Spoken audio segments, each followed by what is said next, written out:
أعوذ بالله من الشيطان الرجيم. بسم الله الرحمن الرحيم. الحمد لله فاطر السماوات والأرض جاعل الملائكة رسلا أولي أجنحة مثنى وثلاث ورباع يزيد في الخلق ما يشاء إن الله على كل شيء قدير. ما يفتح الله للناس من رحمة فلا ممسك لها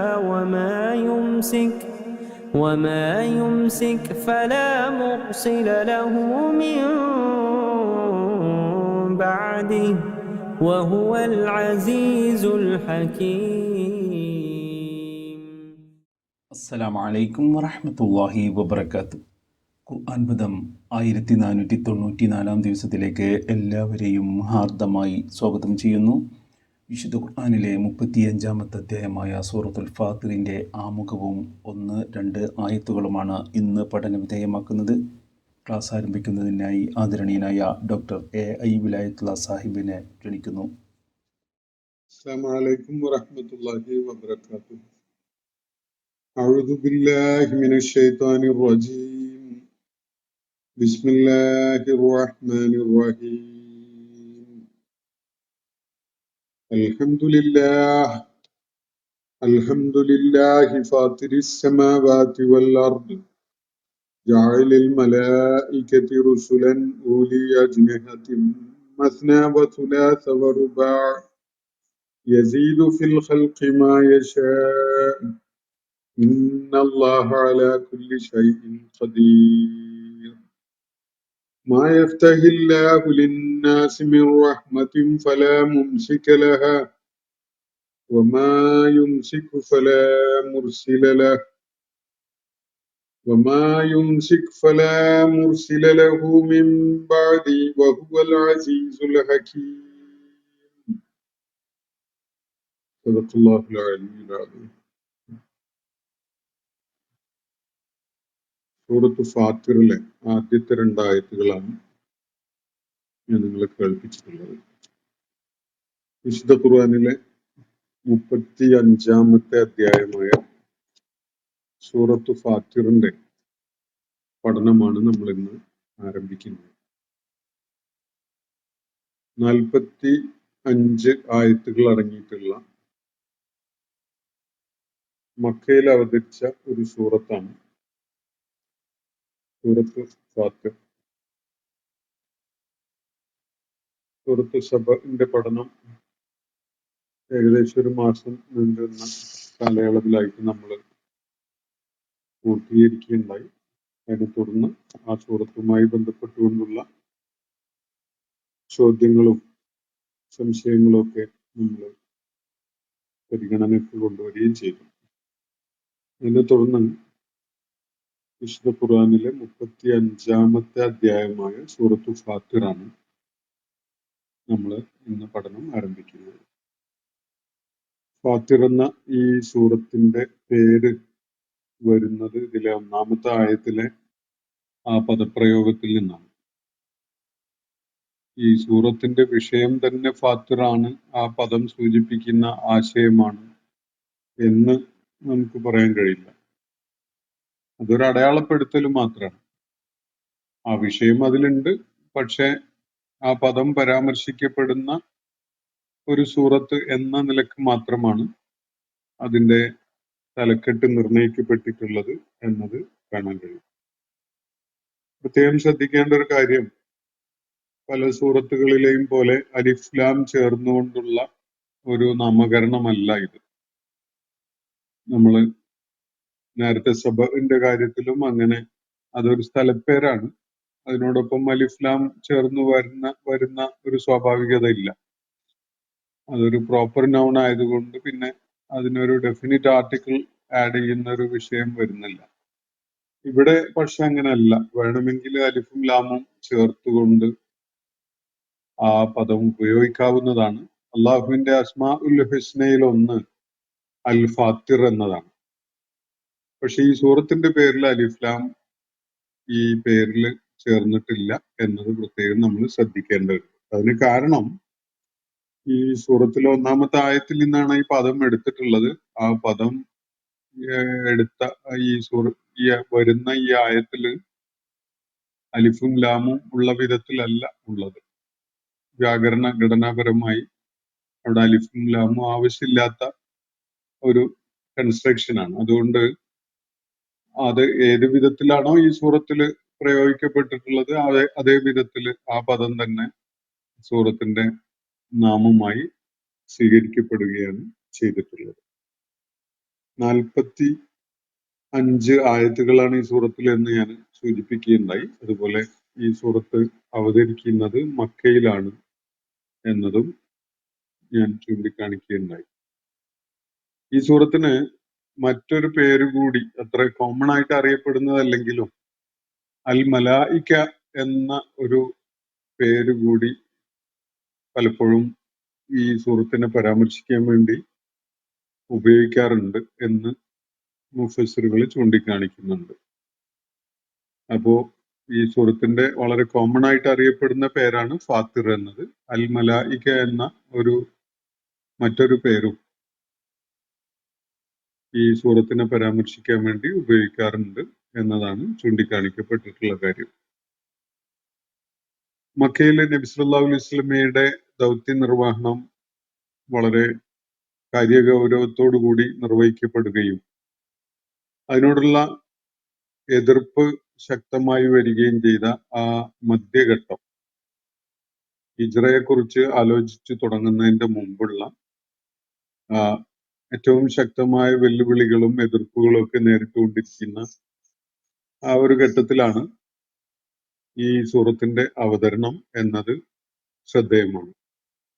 രൂക്ഷമായ എതിർപ്പാണ് നബി സല്ലല്ലാഹു അലൈഹി വസല്ലമയും അനുയായികളും ആ ഘട്ടത്തിൽ നേരിട്ടുകൊണ്ടിരിക്കുന്നത്. നബി സല്ലല്ലാഹു അലൈഹി വസല്ലമയുടെ പ്രബോധന ദൗത്യത്തെ പരാജയപ്പെടുത്താൻ സകല ഗൂഢതന്ത്രങ്ങളും നീചമായ തന്ത്രങ്ങളും ഒക്കെ ആലോചിച്ച് ഇസ്ലാമിന്റെ ശത്രുക്കൾ നടപ്പിലാക്കിക്കൊണ്ടിരിക്കുന്ന അതിനു വേണ്ടിയുള്ള പരക്കം പാച്ചിലായി കഴിയുന്ന ഒരു കാലത്താണ് ഈ സൂറത്തിന്റെ അവതരണം.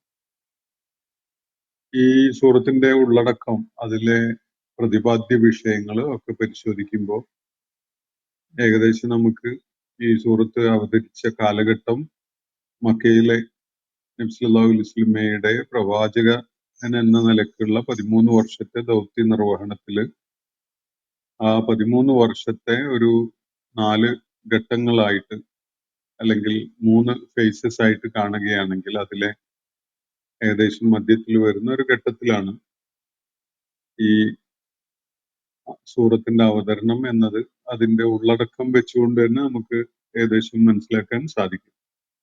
ഈ സൂറത്തില് കൈകാര്യം ചെയ്യപ്പെടുന്ന വിഷയങ്ങളിൽ മുഖ്യമായത് നബി സല്ലല്ലാഹു അലൈഹി വസല്ലം മുന്നോട്ട് വെക്കുന്ന ജീവിത ദർശനം, സന്ദേശം ഇതാണ്. വിശുദ്ധ ഖുർആൻ മുന്നോട്ട് വെക്കുന്ന അതേ കാര്യം. അത് അള്ളാഹുവിന്റെ ഏകത്വം എന്ന അടിസ്ഥാന കാര്യമാണ്, അടിസ്ഥാന വിഷയമാണ് ഈ സൂറത്തിൽ പ്രതിപാദിക്കപ്പെടുന്ന മുഖ്യമായ ഒരു വിഷയം. ഈ തൗഹീദ് എന്ന ആശയത്തോട്, അള്ളാഹുവിന്റെ ഏകത്വം എന്ന ആശയത്തോട് മക്കയിലെ ആളുകൾ സ്വീകരിക്കുകയുണ്ടായ നിലപാട്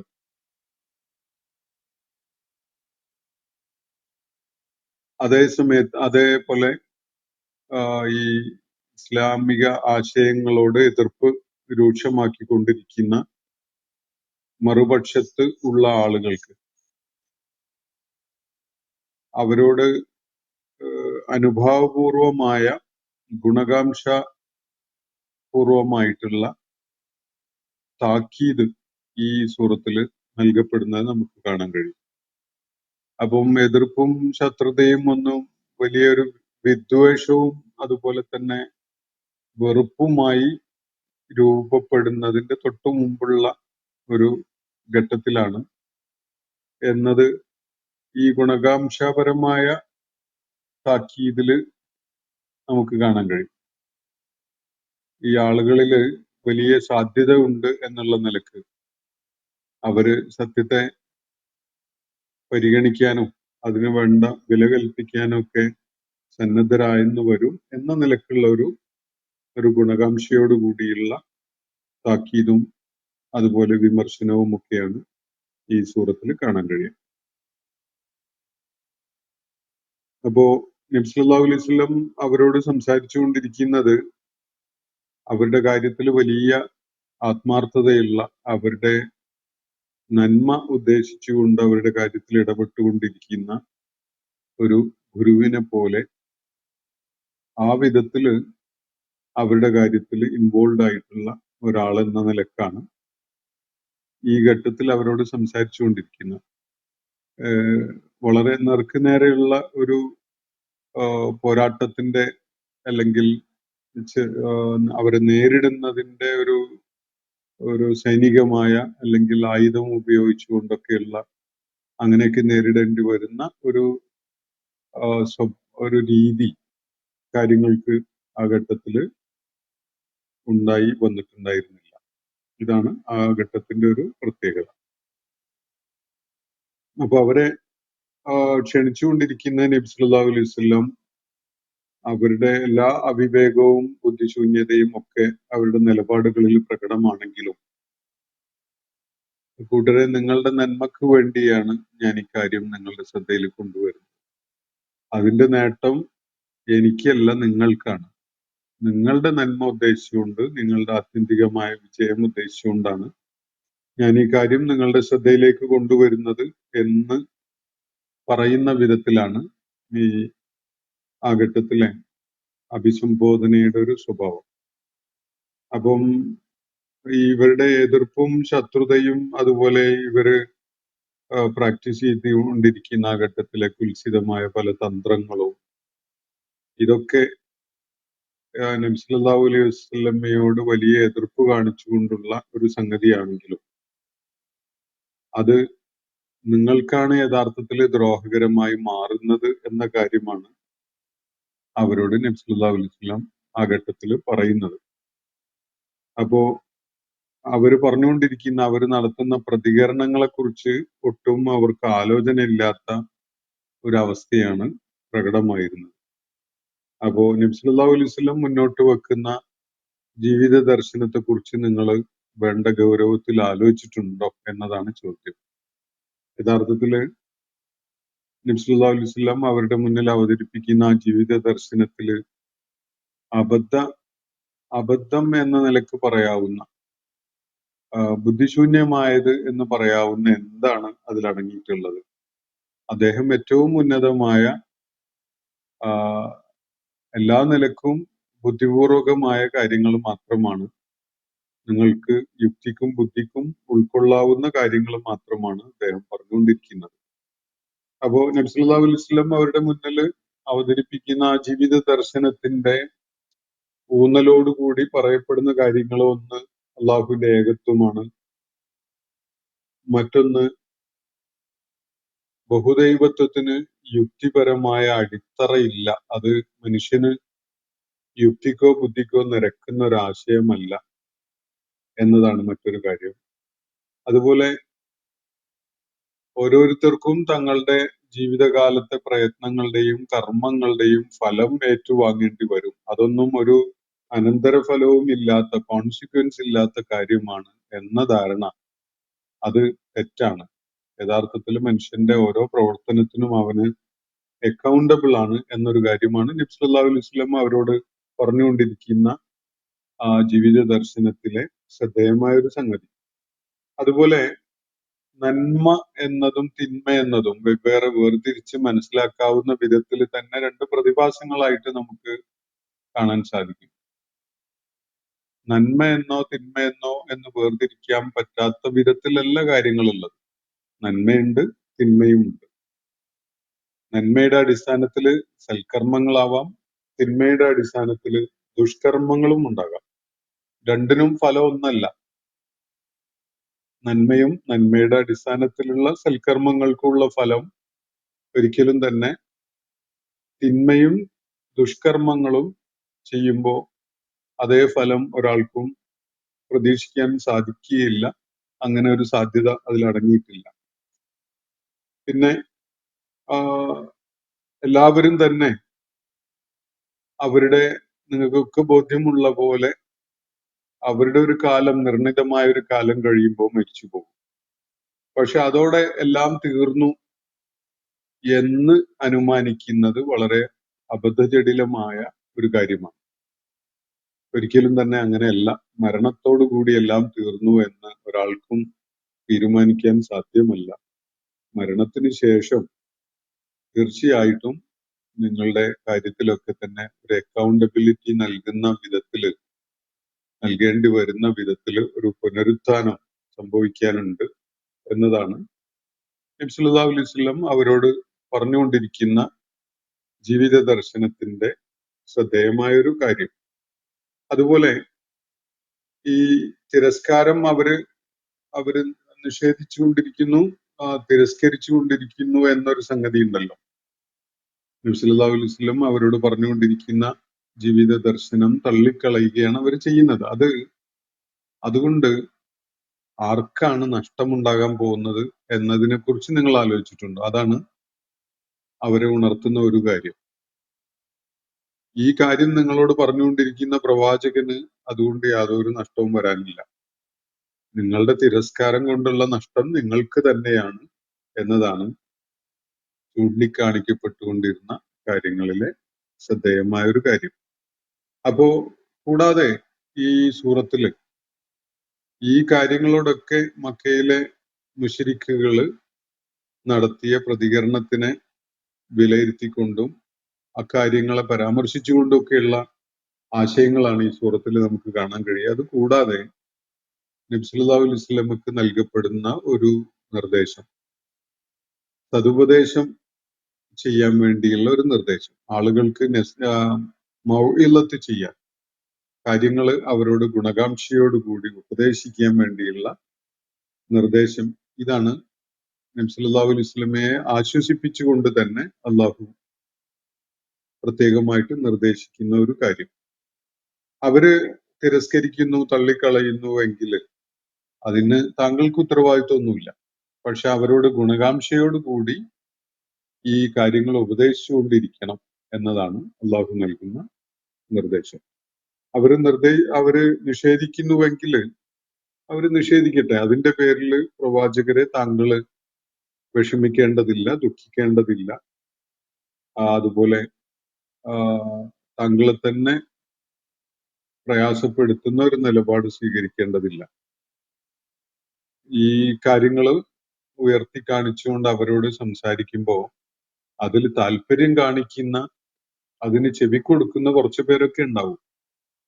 ആ ആളുകളെ കേന്ദ്രീകരിച്ചുകൊണ്ട്, അവരെ ഫോക്കസ് ചെയ്തുകൊണ്ട് കാര്യങ്ങൾ സംസാരിക്കുക എന്നതാണ് നബി സല്ലല്ലാഹു അലൈഹി വസല്ലമക്ക് തുടർന്ന് നൽകുന്ന നിർദ്ദേശം. അതോടൊപ്പം തന്നെ സത്യവിശ്വാസികൾക്കൊരു സന്തോഷ വാർത്ത എന്ന് പറയാവുന്ന ഒരു കാര്യവും ഇവിടെ അറിയിക്കുന്നുണ്ട് ഈ സൂറത്തിന്റെ ഭാഗമായിട്ട്. അവര് പ്രതിസന്ധികൾ ധാരാളം നേരിട്ടുകൊണ്ടിരിക്കുന്നുണ്ടാകും. പക്ഷെ മനോബലം വർദ്ധിപ്പിച്ചുകൊണ്ട്, സ്ഥൈര്യം കാണിച്ച്, അള്ളാഹുവിന്റെ വാഗ്ദാനങ്ങളെ അവലംബിച്ചുകൊണ്ട് സത്യമാർഗത്തിൽ ഉറച്ച് നിലകൊള്ളാൻ വേണ്ടിയാണ് അവരോട് അള്ളാഹു ഉപദേശിക്കുന്നത് എന്നതും കാണാൻ സാധിക്കും. അപ്പോ ഈ സൂറത്തിനെ കുറിച്ച് പൊതുവായിട്ട് പറയാനുള്ള കാര്യങ്ങൾ ഇതൊക്കെയാണ്. ഇത് 45 ആയത്തുകൾ അടങ്ങിയിട്ടുള്ള മക്കയിൽ ഏകദേശം ദൗത്യ നിർവഹണത്തിന്റെ മധ്യഘട്ടത്തിലെ എതിർപ്പുകളും അതുപോലെ വിമർശനങ്ങളും ഒക്കെ രൂക്ഷമായ ഒരു ഘട്ടത്തിൽ അവതരിച്ച സൂറത്താണ്. ഇതിന്റെ പേര് ഫാത്തിർ എന്നാണ്. ഒന്നാമത്തെ ആയത്തിൽ വരുന്ന പദമാണത്. ഫാത്തിർ എന്നാൽ സാധാരണഗതിയിൽ സ്രഷ്ടാവ് എന്ന് പറഞ്ഞ് നമുക്ക് വേണമെങ്കിൽ എങ്ങനെ കടന്നു പോകാം. പക്ഷെ വിശുദ്ധ ഖുർആനിൽ 2-3 വ്യത്യസ്തമായ പദങ്ങൾ അള്ളാഹുവിന്റെ സൃഷ്ടിപ്പിനെ പരാമർശിച്ചുകൊണ്ട് അള്ളാഹുവിനെ സ്രഷ്ടാവ് എന്ന് സൂചിപ്പിക്കുന്ന, ചൂണ്ടിക്കാണിക്കുന്ന വ്യത്യസ്തമായ പ്രയോഗങ്ങൾ ഉണ്ടെന്ന് കാണാം. അതിലൊന്ന് ഖാലിഖാണ്, മറ്റൊന്ന് ഇവിടെ സൂചിപ്പിക്കുന്ന ഫാത്തിർ എന്ന പദമാണ്, വേറൊന്ന് ബദിയാണ്.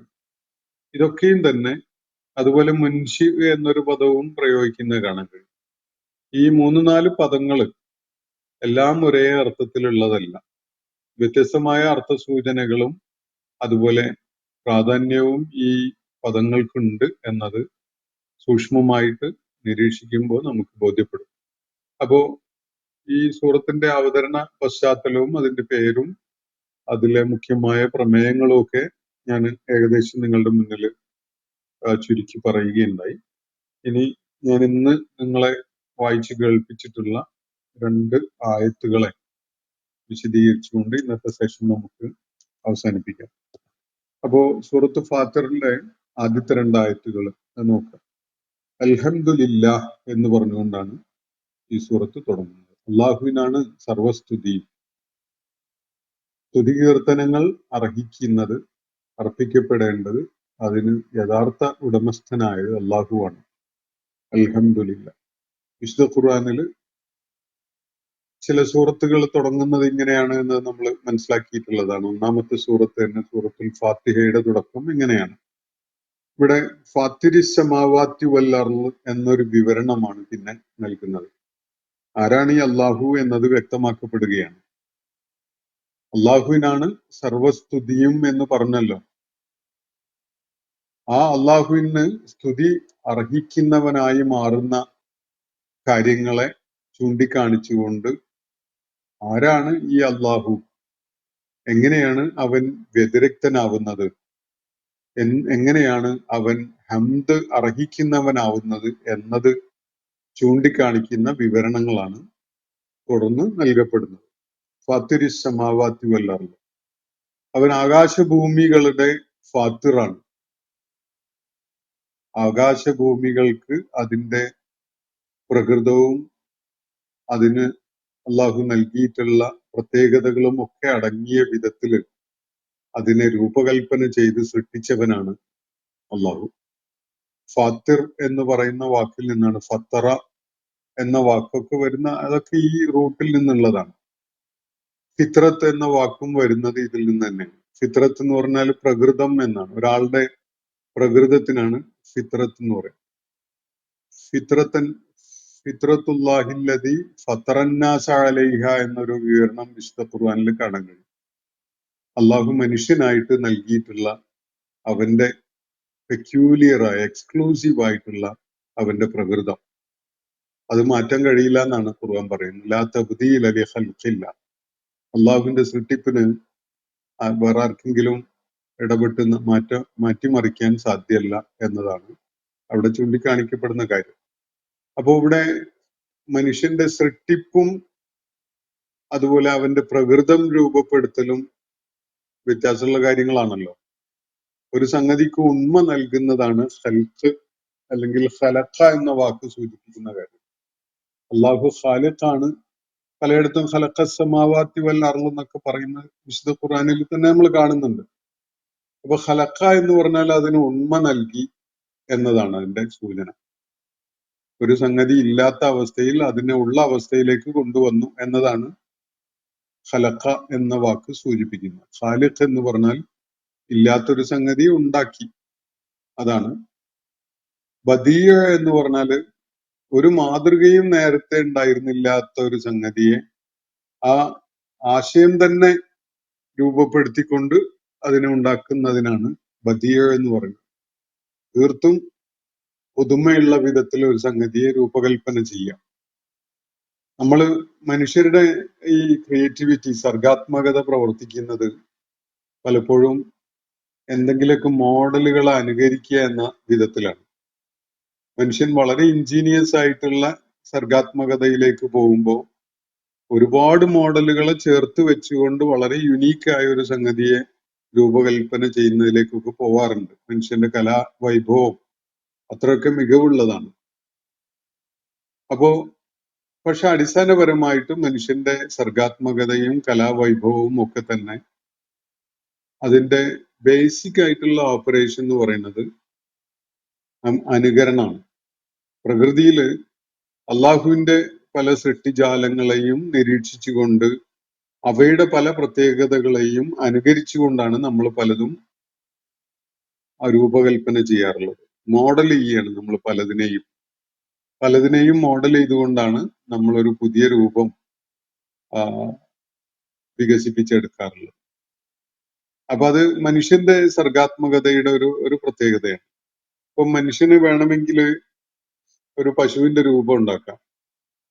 വളരെ കൃത്യമായി അള്ളാഹു സൃഷ്ടിച്ച പശുവിനെ പോലെ തോന്നുന്ന ഒരു ആകാരമൊക്കെയുള്ള ഒരു പശുവിന്റെ രൂപം ഉണ്ടാക്കാനൊക്കെ മനുഷ്യന് സാധിച്ചെന്ന് വരും. ഒറ്റനോട്ടത്തില് കുറച്ച് അകലെ നിന്നൊക്കെ നോക്കുകയാണെങ്കിൽ ശരിക്കുള്ള ഒരു പശുവാണെന്നൊക്കെ തോന്നിയെന്നും വരും. പക്ഷെ ഒരു പശുവിന് വളരെ അനിവാര്യമായി ഉണ്ടാവേണ്ട ഒരു പ്രകൃതം, അതിന്റെ തൊബിയ എന്ന അറബി ഭാഷയിൽ വേണമെങ്കിൽ പറയാം, അല്ലെങ്കിൽ അതിന്റെ ഫിത്രത്ത് എന്ന് പറയാം.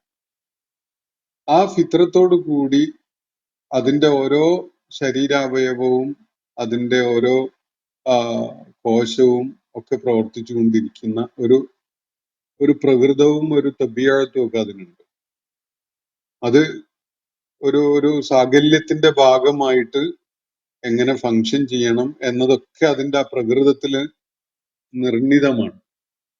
അങ്ങനെയുള്ള ഒരു അനുകരണത്തിലേക്ക് പോകാൻ മനുഷ്യന് ഒരിക്കലും സാധ്യമല്ല. അതേസമയത്ത് അള്ളാഹുവിന്റെ സൃഷ്ടിപ്പിന്റെ ഒരു പ്രത്യേകത, ഇപ്പൊ ആകാശഭൂമികളുടെ സൃഷ്ടിപ്പിനെ കുറിച്ചാണ് ഇവിടെ പറയുന്നത്.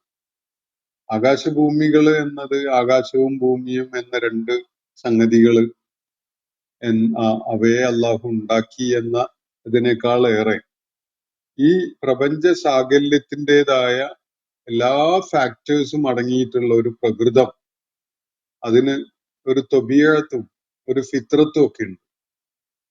അത് ഓരോ സംഗതിയിലും ആ സ്വഭാവവും പ്രകൃതവും പ്രകടമായിരിക്കും.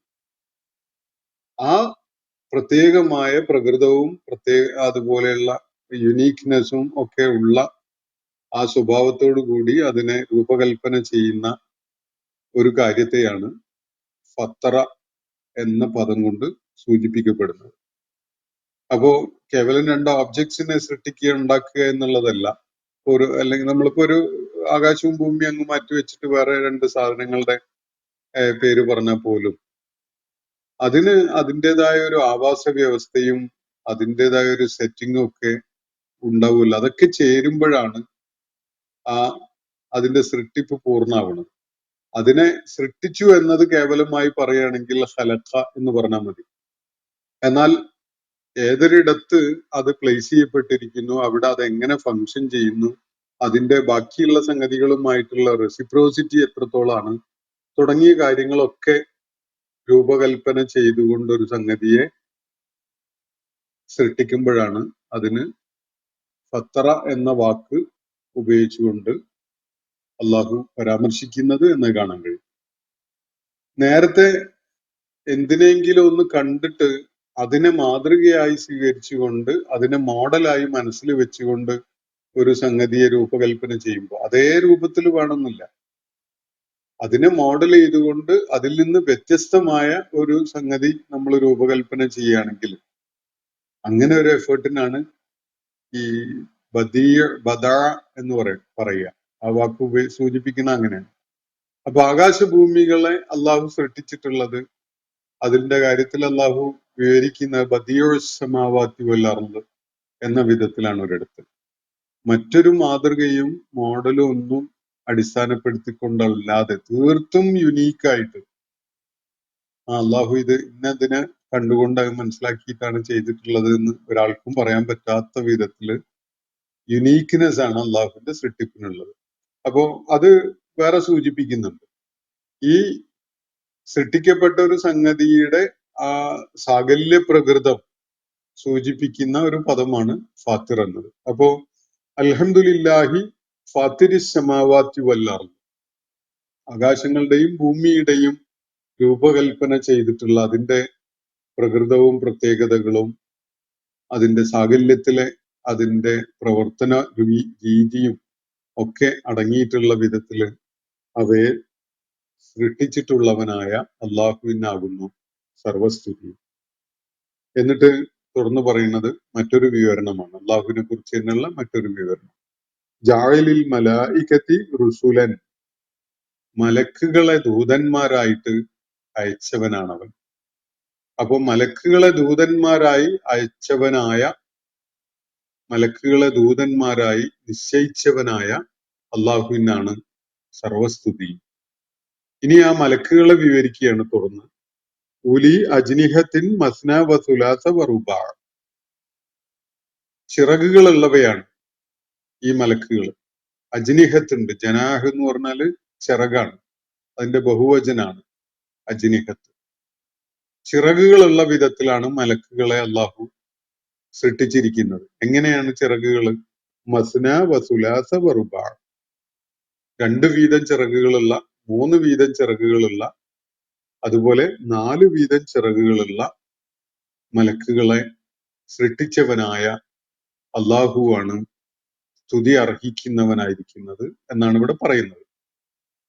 അപ്പോ 2, 3, 4 ചിറകുകളുള്ള വിധത്തിൽ മലക്കുകളെ സൃഷ്ടിച്ചവനായ, മലക്കുകളെ രൂപപ്പെടുത്തിയിട്ടുള്ളവനായ അള്ളാഹുവിനാണ് സർവസ്തുതി. യസീദു ഫിൽ ഖൽഖി മാ യശാ, സൃഷ്ടിപ്പില് അവൻ ഉദ്ദേശിക്കുന്ന വിധത്തില് വർദ്ധിപ്പിക്കുകയും ചെയ്യുന്നു എന്ന് പറഞ്ഞാൽ ഇവിടെ 2 ചിറകുകൾ, 3 ചിറകുകൾ, 4 ചിറകുകൾ എന്നൊക്കെ പറഞ്ഞല്ലോ. അപ്പോ ഇതിനപ്പുറത്തേക്ക് ധാരാളം ചിറകുകളുള്ള മലക്കുകളെ വേണമെങ്കിൽ ചിറകുകളുടെ എണ്ണം വർദ്ധിപ്പിച്ചുകൊണ്ട് സൃഷ്ടിക്കാൻ കഴിയുന്നവനാണ് അവൻ.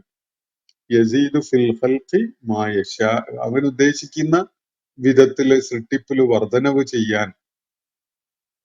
ഇവിടെ നമുക്ക് ചിറകുകളുടെ കാര്യം മനസ്സിലാക്കാം. അത് അതിൽ മാത്രം പരിമിതപ്പെടുത്തേണ്ടതില്ല. മലക്കുകളുടെ ചിറകുകളുടെ എണ്ണത്തില് എത്ര എണ്ണം വേണമെങ്കിലും വർദ്ധിപ്പിക്കാൻ കഴിയുന്ന, അങ്ങനെ വർദ്ധിപ്പിക്കുന്ന അള്ളാഹു എന്നാണ് പരാമർശിക്കപ്പെടുന്നത്. ഒരു ഹദീസില് ചൂണ്ടിക്കാണിക്കപ്പെടുന്നത് ജിബ്രീൽ അലൈഹിസ്സലാമിന് 2 ഹദീസുകളാണ്. ഒന്ന് ആയിഷ റളിയല്ലാഹു അൻഹ റിപ്പോർട്ട് ചെയ്തതും മറ്റൊന്ന് അബ്ദുല്ലാഹിബ്നു മസ്ഊദ് റളിയല്ലാഹു അൻഹു റിപ്പോർട്ട് ചെയ്തതും. ഈ 2 ഹദീസുകളിലും അബ്ദുല്ലാഹിബ്നു മസ്ഊദ് റളിയല്ലാഹു അൻഹു അദ്ദേഹം റിപ്പോർട്ട് ചെയ്ത ഹദീസിലും, അതുപോലെ ആയിഷ റളിയല്ലാഹു അൻഹ റിപ്പോർട്ട് ചെയ്ത ഹദീസിലും ജിബ്രീൽ അലൈഹി ഇസ്ലാമിന് 600 ചിറകുകൾ ഉണ്ടായിരുന്നു എന്നാണ് സൂചിപ്പിക്കപ്പെടുന്നത്. 2 വട്ടമാണ് ജിബ്രീൽ അലൈഹി ഇസ്ലാമിനെ തനത് രൂപത്തില് നബി സല്ലല്ലാഹു അലൈഹി വസല്ലം കാണുകയുണ്ടായത്. ആ 2 സന്ദർഭത്തില് ആകാശങ്ങള് നിറഞ്ഞു നിൽക്കുന്ന വിധത്തില് 600 ചിറകുകൾ ഉണ്ടായിരുന്ന രൂപമായിരുന്നു ജിബ്രീലിനുണ്ടായിരുന്നത് എന്ന കാര്യം ഹദീസുകളിൽ ചൂണ്ടിക്കാണിക്കപ്പെടുന്നു. അപ്പോ ശക്തിയാണ്, ചലനത്തിനുള്ള വേഗതയും ശക്തിയും ഒക്കെ പകരുന്ന വിധത്തിലാണ് ഈ ചിറകുകളുടെ എണ്ണം വർദ്ധിപ്പിക്കുന്നത് എന്നത് നമുക്ക് വേണമെങ്കിൽ അങ്ങനെ അനുമാനിക്കാം. എന്തായാലും അതിഭയങ്കരമായ ആകർഷണീയതയുള്ള ഒരു രൂപമായിരുന്നു ജിബ്രീൽ അലൈഹിസ്സലാമിന് തനത് രൂപത്തില് നബി സല്ലല്ലാഹു അലൈഹി വസല്ലമയുടെ മുന്നിൽ പ്രത്യക്ഷപ്പെട്ടപ്പോ എന്നത് ഈ 2 ഹദീസുകളിൽ നിന്നായിട്ട് വ്യക്തമാവുന്നുണ്ട്. അപ്പൊ ഇവിടെ അള്ളാഹു പറയുന്നത് മലക്കുകളെ ദൂതന്മാരായിട്ട് നിയോഗിച്ചവനായ അള്ളാഹുവിനാണ് സ്തുതി എന്നാണല്ലോ. അള്ളാഹു തന്റെ പ്രവാചകന്മാരിലേക്ക് മലക്കുകളെ നിയോഗിക്കുന്ന കാര്യം ഖുർആൻ സൂചിപ്പിക്കുന്നുണ്ട്. അതുപോലെ പ്രപഞ്ചവുമായി ബന്ധപ്പെട്ടുകൊണ്ടുള്ള പല ഫങ്ഷൻസും അള്ളാഹുവിന് വേണ്ടി നിർവഹിക്കുന്നത് മലക്കുകളാണ് എന്ന കാര്യവും, ഇപ്പൊ മനുഷ്യന്റെ മരണം, മനുഷ്യന്റെ സുരക്ഷിതത്വം ഉറപ്പുവരുത്തല്, അങ്ങനെയൊക്കെയുള്ള ഒരുപാട് കാര്യങ്ങൾ മലക്കുകൾ നിർവഹിക്കുന്നതിനെ കുറിച്ച് വിശുദ്ധ ഖുർആൻ സൂചന നൽകുന്നുണ്ട്. അള്ളാഹുവിന്റെ കൽപ്പനയും സന്ദേശവും ഒക്കെ നടപ്പിലാക്കുക എന്നതാണ്, അള്ളാഹുവിന്റെ നിർദ്ദേശങ്ങൾ അതേപടി ഇംപ്ലിമെന്റ് ചെയ്യുക എന്നതാണ് മലക്കുകളുടെ ചുമതല. അപ്പോ അത് നിർവഹിക്കാൻ ആവശ്യമായ അത്രയും എണ്ണം, അവർക്ക് അതിനു വേണ്ട ശക്തി, വേഗത ഒക്കെ ആവശ്യത്തിന് വേണ്ടി മലക്കുകളുടെ ചിറകുകളുടെ എണ്ണം വർദ്ധിപ്പിക്കാൻ അള്ളാഹു ഉദ്ദേശിക്കുന്ന വിധത്തിൽ ആ ചിറകുകളുടെ എണ്ണം വർദ്ധിപ്പിക്കുന്നു എന്നതാണ് ഇവിടെ സൂചിപ്പിക്കപ്പെടുന്ന കാര്യം. അപ്പൊ റുസുലൻ ഊലി അജ്നിഹത്തിൻ മസ്ന വ സുലാസ വറുബ, രണ്ട് വീതമോ 3 വീതമോ 4 വീതമോ ചിറകുകളുള്ള സന്ദേശവാഹകരാണ് മലക്കുകൾ. ഇനി അതിൽ കൂടുതൽ വേണമെങ്കിൽ യസീദു ഫിൽ ഖൽഖി മാ യശാ, അതിലേറെയും അവൻ സൃഷ്ടിപ്പില് വർദ്ധിപ്പിക്കുകയും ചെയ്യും. ഇന്നല്ലാഹ അലാ കുല്ലി ഷൈഇൻ ഖദീർ, തുടർന്ന് പറയുന്ന അള്ളാഹു എല്ലാറ്റിനും കഴിവുള്ളവനാണ്. എന്ത് കൺസീവബിൾ ആയ സംഗതിയാണ് നിങ്ങൾക്ക് ആലോചിക്കാൻ പറ്റുന്നതെങ്കിലും അതൊക്കെയും അള്ളാഹുവിന് സാധിക്കും. അള്ളാഹുവിന് സാധിക്കാത്തതായ യാതൊന്നുമില്ല. അള്ളാഹു ഇന്നല്ലാഹ അലാ കുല്ലി ഷൈഇൻ ഖദീർ. എന്നിട്ട് തുടർന്ന് പറയുന്നത് മാ യഫ്തഹില്ലാഹു ലിന്നാസി മിർ റഹ്മത്തിൻ, അള്ളാഹു തന്റെ കാരുണ്യം, ഔദാര്യം, അനുഗ്രഹം എന്നൊക്കെയുള്ള നിലക്ക് ജനങ്ങൾക്ക് വല്ലതും തുറന്നു കൊടുക്കുന്നുവെങ്കിൽ, കാരുണ്യത്തിന്റെ റഹ്മത്തിന്റെ കവാടം ജനങ്ങൾക്ക് അള്ളാഹു തുറന്നു കൊടുക്കുന്നുവെങ്കിൽ ഫലാ മുംസിക ലഹ, അതിനെ പിടിച്ചു നിർത്താൻ കഴിയുന്നവനായിട്ട് ആരുമില്ല. അള്ളാഹു മനുഷ്യർക്കായിട്ട് അവന്റെ റഹ്മത്ത് തുറന്നു കൊടുക്കുന്നുവെങ്കിൽ അത് വേണ്ടാന്ന് പറഞ്ഞുകൊണ്ട് അതിന്റെ കതക് അടച്ചിടാൻ, റഹ്മത്തിന്റെ കതക് അടച്ചിട്ട് കളയാൻ സാധിക്കുന്നവനായിട്ട് ആരുമില്ല. അത് പിടിച്ചു നിർത്താൻ, വേണ്ട തുറക്കണ്ട, ഇപ്പൊ അവർക്ക് തുറന്നു കൊടുക്കണ്ട എന്ന് പറഞ്ഞിട്ട് കൈ പിടിച്ചു വെക്കാൻ കഴിയുന്ന ആരുമില്ല. ഫലാ മുംസിക ലഹ. അതുപോലെ വമാ യുംസിക് ഫലാ മുർസില ലഹു, ആരെങ്കിലും എന്തെങ്കിലും ഒരു റഹ്മത്തിന്റെ, അവന്റെ കാരുണ്യത്തിന്റെ വല്ല സംഗതികളും അള്ളാഹു പിടിച്ചു വെക്കുന്നുവെങ്കിൽ, തടഞ്ഞു വെക്കുന്നുവെങ്കിൽ, അത് അങ്ങനെ തടഞ്ഞു വെച്ചാൽ ശരിയാവില്ല, ഞാനിപ്പോ വാങ്ങിത്തരാ എന്ന് പറഞ്ഞിട്ട് അതിൽ ഇടപെട്ടുകൊണ്ട് അത് തുറന്നു കൊടുക്കാൻ കഴിയുന്നവനായിട്ടും ആരുമില്ല. അപ്പൊ അള്ളാഹു തന്റെ സൃഷ്ടികളായ മനുഷ്യർക്കായി തന്റെ കാരുണ്യത്തിന്റെ കവാടം തുറന്നു കൊടുക്കാം എന്ന് വെച്ചാൽ അത് തടഞ്ഞു വെച്ച് പിടിച്ചു നിർത്തുന്നവനായിട്ട് ആരുമില്ല. ഇനി അള്ളാഹു വല്ലതും നിയന്ത്രിച്ചു വെച്ചു, ഇപ്പൊ കൊടുക്കാൻ ഉദ്ദേശിക്കുന്നില്ല എന്ന വിധത്തിൽ അവന്റെ കാരുണ്യത്തിന്റെ കവാടം ചിലരുടെ കാര്യത്തിൽ അടച്ചു വെച്ചു എന്ന് വെക്കുക, എന്നാൽ അതിൽ ഇടപെട്ടുകൊണ്ട് അത് തുറന്നിടാൻ കഴിയുന്നവനായിട്ട് ആരുമേ ഇല്ല. ഫലാ മുർസില ലഹു മിൻ ബഅദി, അവന്റെ തീരുമാനത്തിന് ശേഷം അള്ളാഹു അങ്ങനെ അടച്ചിടാം, ഇപ്പോ നൽകണ്ട, പിന്നീടാവാം എന്ന നിലയ്ക്ക് തീരുമാനിക്കുന്നുവെങ്കിൽ അതിലിടപെട്ട് അത് തുറന്നു കൊടുക്കാൻ കഴിയുന്നവനായിട്ട് ആരുമില്ല. വഹുവൽ അസീസുൽ ഹക്കീം, അവൻ ഏറ്റവും പ്രതാപമുള്ളവനും അജയ്യനും യുക്തിജ്ഞനുമാണ്. അപ്പൊ അള്ളാഹു വല്ലതും തുറന്നു കൊടുക്കുന്നുണ്ടെങ്കിൽ അതിനുള്ള ഇസ്സത്ത് അവനുണ്ട്, അതിന് കഴിയും. അത് ചെയ്യുന്നതിൽ അവന് തികഞ്ഞ ഹിക്മത്തും ഉണ്ട്. അവന്റെ തികഞ്ഞ ബോധ്യത്തിൽ നിന്നാണ് അള്ളാഹു തുറന്നു കൊടുക്കുന്നത്. വെറുതെ അബദ്ധം ചെയ്തു പോയി എന്ന് പറയാവുന്ന വിധത്തിലല്ല, അവന് വലിയ ഹക്കീമാണ്, ഹിക്മത്തുള്ള വിധത്തിൽ തന്നെയാണ്. അതിനെക്കുറിച്ച് തികഞ്ഞ ധാരണയോടുകൂടി, ബോധ്യത്തോടുകൂടി, യുക്തിപരമായി തന്നെയാണ് അവനത് ചെയ്യുന്നത്. ആർക്കെങ്കിലും വല്ലതും തടഞ്ഞു വെക്കുന്നുണ്ടെങ്കിൽ അതിനുള്ള കരുത്ത്, അതിനുള്ള ഇജ്ജത്ത്, അതിനുള്ള ശക്തി അവനുണ്ട്, തടഞ്ഞു വെക്കാൻ അവന് കഴിയും. ആ തടഞ്ഞു വെക്കുന്നതിൽ അവന്റെ ഒരു ഹിക്മത്തും ഉണ്ട്. വെറുതെ തടഞ്ഞു വെക്കുന്നതല്ല, അതില് അള്ളാഹുവിന് ചില യുക്തിയും തന്ത്രവും ഒക്കെ, അല്ലെങ്കിൽ ബുദ്ധിപരത അതിൽ അടങ്ങിയിട്ടുണ്ട്. അള്ളാഹുവിന്റെ ഹിക്മത്ത് അതില്, വിസ്ഡം അതില് പ്രകടമായിരിക്കും. ഇപ്പൊ ചിലർക്ക് അള്ളാഹു ചില ജീവിത വിഭവങ്ങളൊക്കെ നിയന്ത്രിച്ച് നൽകുന്ന ഒരു സാഹചര്യം ഉണ്ടാവുമ്പോൾ അതിന് അള്ളാഹുവിന് വലിയ ഹിക്മത്ത് ഉണ്ടാവും. എല്ലാം അങ്ങ് ചൊരിഞ്ഞു കൊടുത്തിട്ടുണ്ടായിരുന്നെങ്കിൽ അവരൊക്കെയും തന്നെ അതിന്റെ പേരിൽ തന്നെ നശിച്ചു പോകുമായിരുന്നു. എന്നാൽ ഒരു പക്ഷെ പരിമിതമായി കൊടുക്കുമ്പോൾ അവരുടെ ഭാഗത്തുനിന്ന് വലിയ പ്രയത്നങ്ങൾ ഉണ്ടാവും, ശ്രമങ്ങൾ ഉണ്ടാവും. അതിന്റെ ഫലമായി അവർ കൂടുതൽ കഴിവും പ്രാപ്തിയും ഒക്കെ ഉള്ളവരായിട്ട് വളർന്നു വന്നു വരും. ഇതൊക്കെ അള്ളാന്റെ ഹിക്മത്തിൽ പെട്ടതാണ്. അപ്പൊ ആർക്കെങ്കിലും അള്ളാഹു അവന്റെ റഹ്മത്തിന്റെ കവാടം തുറന്നു കൊടുക്കുന്നുവെങ്കിൽ അത് പറ്റൂല, അപ്പം തുറന്നു കൊടുക്കാൻ പറ്റൂല എന്ന് പറഞ്ഞ് ഇടപെടാൻ ആർക്കും കഴിയില്ല.